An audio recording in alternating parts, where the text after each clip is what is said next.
Mazungumzo ya usitishwaji wa vita yameanza huko Abu Dhabi katika Falme za Kiarabu kama hatua ya kutafuta suluhu ya vita vya Ukraine na Russia.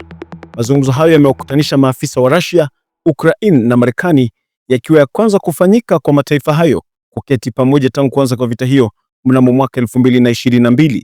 Rais wa Marekani Donald Trump alikaririwa akisema yupo njiani kusitisha vita hivyo licha kukosekana ishara ya kufikia makubaliano hayo. I will prevent and very easily World War III, very easily. Before I even arrive at the Oval Office, I will have the disastrous war between Russia and Ukraine settled. It will be settled quickly.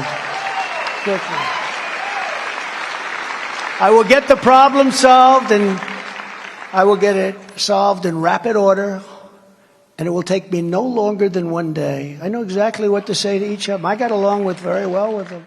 Mazungumzo hayo yatafanyika kwa siku mbili, huku ikiripotiwa mtu mmoja akipoteza maisha katika mapigano yanayoendelea baina ya Ukraine na Russia katika mkoa wa Penza.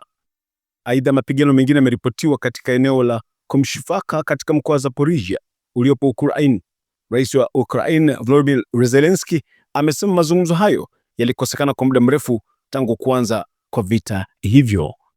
I think President Trump he really can, because he has dialogue with Putin.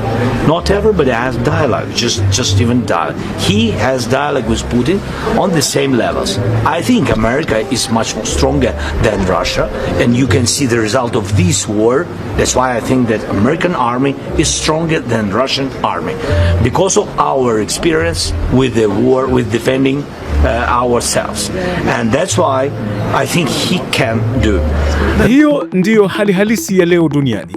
Usisahau kusubscribe, kushare na kucomment panapo majaliwa. Ndimi Johnson Jabir. Endelea kuwa nasi.